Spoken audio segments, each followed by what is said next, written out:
Anda ada bisnes, pernah pening fikir duit pergi mana? Jom kita bedah siasat akaun belanja.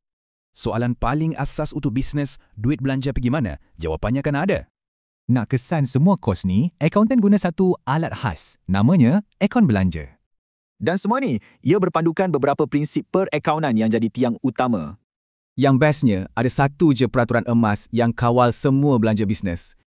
Peraturan ni senang je. Semua akaun belanja mesti dan wajib berbaki debit.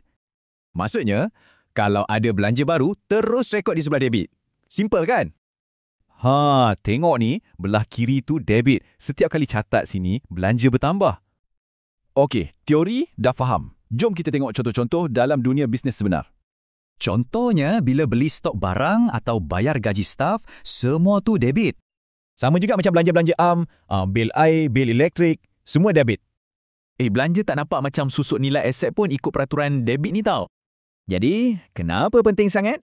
Sebab inilah asas untuk rekod kewangan yang tepat.